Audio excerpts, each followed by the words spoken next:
बिस्मिल्लाहिर्रहमानिर्रहीम। अस्सलाम वालेकुम। काश का भाई, धान की पनीरी, चावल की पनीरी अगर आप लेट शिफ्ट करते हैं अपने खेतों के अंदर, यानी कि बूढ़ी पनीरी को आप शिफ्ट करते हैं, यानी कि 45 से 50 दिन के पौधे को अगर आप अपने खेत के अंदर शिफ्ट करते हैं, तो होता क्या है कि पौधा जल्दी सिट्टा निकालना शुरू कर देता है। हमारा काश्तकार दोस्त जो है वो परेशान हो जाता है। ऐसी सूरत हाल के अंदर हमारे बहुत से काश्तकार दोस्त जो हैं वो दोबारा से हल चलाते हैं, यानी कि रोटावेट कर देते हैं और दोबारा से भी फसल को काश्त कर रहे होते हैं। काश को आपको चाहिए कि आप छोटी उम्र की पनीरी शिफ्ट करें, खास तौर पे 1509 जो वैरायटी है, जो कि थोड़े दुरानिया की वैरायटी होती है। इस वैरायटी को अगर आप 45-50 दिन की पनीरी को अगर आप शिफ्ट करेंगे तो आपको लाजमी तौर पे 15 से 20 दिन के बाद ही नजर आएगा कि आपके पौधे जो हैं वो सिट्टा निकालना शुरू कर देंगे।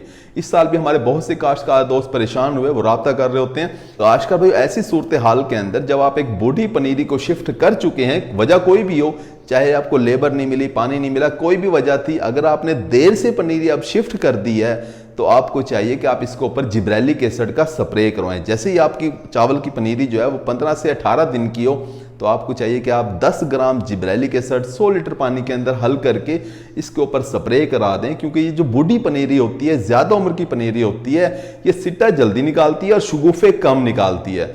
अब आप जिब्रेलिक एसिड का जब स्प्रे करा देंगे तो आपका पौधे का जो ध्यान है वो शगुफे निकालने की तरफ जाएगा, शगुफे ज़्यादा निकलेंगे और सिट्टा देर से निकलेगा।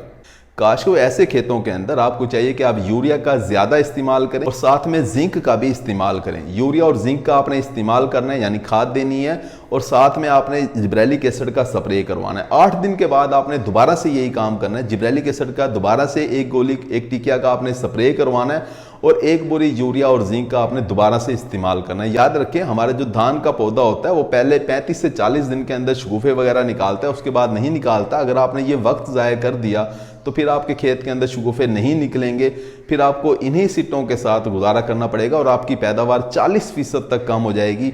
हमारे वो काश्तकार दोस्त जो बड़ी उम्र की पनीरी शिफ्ट करते हैं, उनकी पैदावार 40% कम होती है, यानी कि वो 25-30 मन से ज़्यादा पैदावार हासिल नहीं करते। उम्मीद है कि वीडियो आपको समझ आ गई होगी। अपना ख्याल रखिएगा। अल्लाह हाफिज़।